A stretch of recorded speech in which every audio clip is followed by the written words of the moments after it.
Hi everyone, I'm Shelly from There's No Place Like Home at redheadmom8.wordpress.com. Last week I did a plan with me video for my kids from 1st through 8th grade, and I've had a few requests for me to do a planning video for my high schoolers, and I'm going to do one for you, and I'm going to tell you that you're probably going to be shocked at how simple it is, because honestly a lot of people tend to think that high school is like the hardest time to homeschool, but for us, high school has been the most relaxed time to homeschool, and that is going to shine through in my very, very simple planning.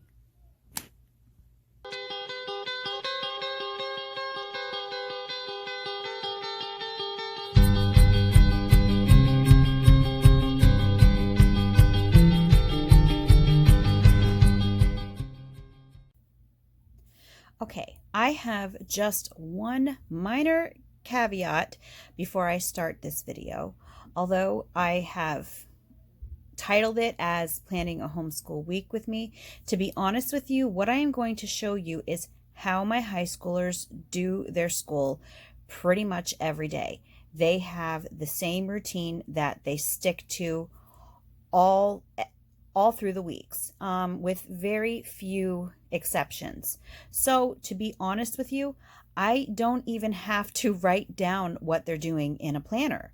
I have it memorized what they're going to be doing, and they themselves have it memorized. So I just kind of keep it on our whiteboard and they know that it's there. So that in itself should tell you how simple this is going to be.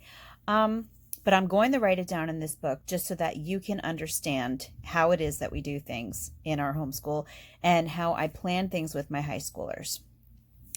Now, I did mention that our high school homeschooling is very relaxed. And the reason for that is because my kids have been homeschooling a long time now, and they really understand the methodology of how we do it. They know about the rhythm, they know about the routine. So this isn't something that I really have to push too much with them. They know what has to be done and they do it. And so by the time that they are in high school, that gives them a lot of flexibility and a lot of freedom to learn about the things that they want to know. Because, you know, in all honesty, relaxed homeschooling is all about, having that little bit of routine in there, but mainly it's about having the trust, having the faith that your kids will learn what it is that they need to know. So anyway, I have two high schoolers this year. One of them is in 12th grade and the other one is in 10th. So I will do my 12th grader, and her name is Ariana. So I'm just going to put an A here. Okay. Now, if you watched my last video, first of all, I should tell you, I just use a composition book for all of my planning. I don't use fancy planners because they completely overwhelm me and I wouldn't get anything done if I had one. So with my kids, this is their planner because like I told you, I don't use a planner for my high schoolers. As you can see, it's very basic. My high schoolers is even more basic than that. I don't write down page numbers. I don't write down chapters, because all of my kids know that in whatever it is that they're doing, they always do what comes next. Unless I specifically tell them to skip something, which I don't really remember doing that in a really long time. My kids always just know they do what comes next, and that makes planning so much easier for me. So what my 12th grader does every day is she does silent reading. And so this is what I write down for her, silent reading. Sometimes I'll just write SR. She does Italian, and she has been using Duolingo. So she just does the next lesson in Duolingo. I don't have to write it down for her. She knows what to do.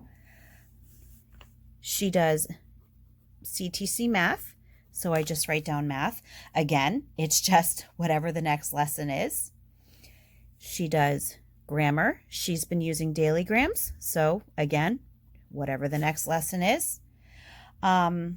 She does interest-led notebooking. And what I usually write for that is NB, but I'll write it out for you, notebooking. This is like the main part of her homeschooling. This is her favorite part of homeschooling, and I'll get into it a little bit more, how she does that then. But yeah, I just write down notebooking as well.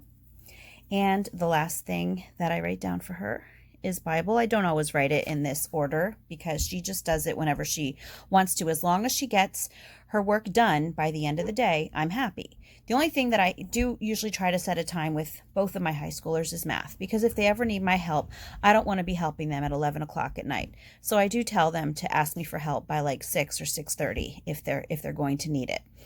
And Bible is just like a devotion that they do. So yeah, you probably weren't expecting something that simple, but I'm all about simplicity, and this is how we do things. Now you might be wondering, well, what about, her history and her science and all of that good stuff? That's where the notebooking comes in.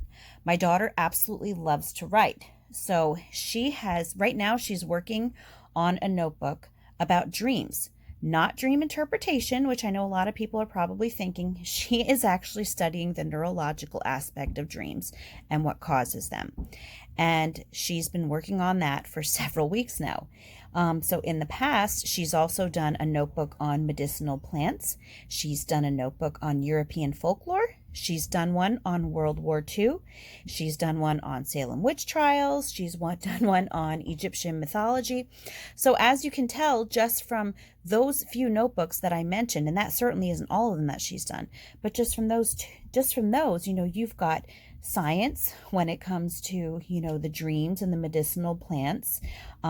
You've got electives when it comes to like the European folklore and the Egyptian mythology, which Egyptian mythology and folklore could also be included in history as well.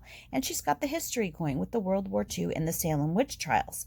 And it's also important to point out that with notebooking, I look at notebooking as being kind of like a unit study, because when you are writing about different topics, you are very often hitting on many different subject areas and not just the main one. So that is honestly all that I plan for with my 12th grader, and that is pretty much what she does every day.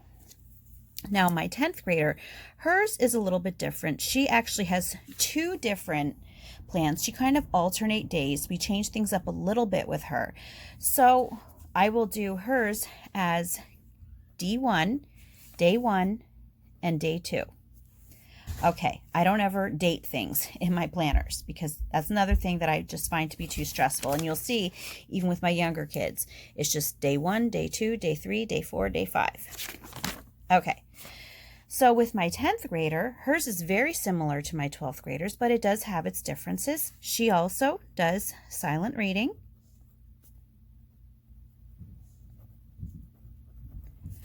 She does Spanish. And again, she also is using Duolingo. So that's just another one of those things where it's what comes next. That's what she does.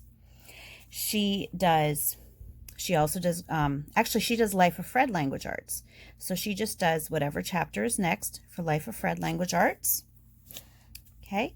Then on the days that she does Life of Fred Language Arts, that is when she works on STEM. Science, technology, engineering, and math. And she's been using a Minecraft STEM book for that. So she just, again, in that book, she's been working through it activity by activity. So every day she just does whatever activity comes next in the STEM book. Then she also does CTC math. So that also is whatever lesson comes next. That's what she does.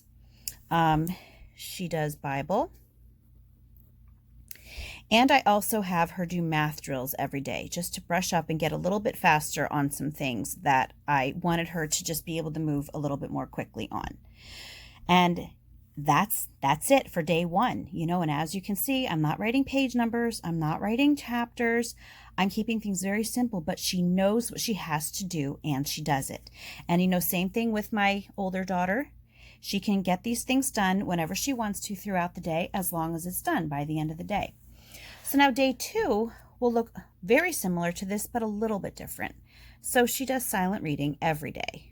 So that would be written there. Oops, I'm writing off the line because I'm looking at my camera instead of the page. She does Spanish every day. Then instead of doing grammar on day 2, she does notebooking. She also enjoys notebooking. She's very artistic, so she really likes to draw in them, but she does a lot of writing in them as well. She mainly focuses on zoology. She just started doing marine zoology actually a couple months ago, and she's been really focusing on that for a while. She did zoology for the longest time. And with her, Ariana, my older daughter, her subjects for her interest-led notebooks, they really kind of are a variety of subject areas, whereas my daughter, Kaylin, hers are really very science-based. And while you can get some geography in with zoology and everything, sometimes, yeah, it can be hard to mix some history in with that. So what I very often will do with her that I don't do with my older daughter is for her silent reading, I will very often have her read books that are either historical fiction or that have some element of historicity in them, just to make sure that she is getting history in her schooling. And of course, she is also, she does watch documentaries with the rest of the kids. She watches videos with the rest of the kids, and the kids really do enjoy that. And in my house, you can't escape history with me around. Like, seriously, if you've watched my videos, you'll know that I love history, and there are times that I'm just like oozing history. So a lot of times the history that she's getting is just through conversations with me. I might read something and get fired up about it, and I'll have a conversation with her about it. So history is never lacking in our house, but that is one way that I do try to supplement it, is through her silent reading books, because honestly, living books can give you an excellent education in and of themselves. Okay, so on the days that she does notebooking, she does art.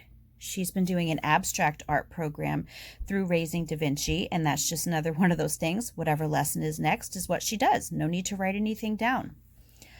What else? Oh, and we're just back to math, then Bible, and her drills. So as you can see, her 2 days are very similar. It's just these that I will switch out. And the reason I have her do grammar the day that she does STEM, because STEM very often takes quite a while. STEM can sometimes take even like an hour or two, depending on what the project is for the day. And grammar is something that usually only takes about 5 minutes. Whereas notebooking takes longer, but art doesn't take quite as long as STEM does. So I kind of just try to balance them out that way. But, I have found in our homeschool that this works really well for us, and it's a lot less stressful for me, not having to. I remember the days when I used to have to pile up everyone's books and sit them down next to me, and I'd be flipping back and forth to see what page they were doing, what chapter they were doing, and then I would write it down, and planning would take forever. And nowadays, even with 8 kids, planning is a cinch. Anyway, that's all that I have for you today. If you like this video, give it a thumbs up. If you haven't subscribed yet and would like to hear more of what I have to say, I would love if you would do that. If you have any questions or comments, you can leave one over on Instagram, because YouTube always disables my comments. And if you like my work and would like to check out my Patreon page, I will leave a link in the description box for that as well. And today I would like to give a shout out to my Patreon patron, Amber. Thank you so much for supporting me. It is such an encouragement to have people behind me, and you have no idea what it means. And I hope you all have a great day.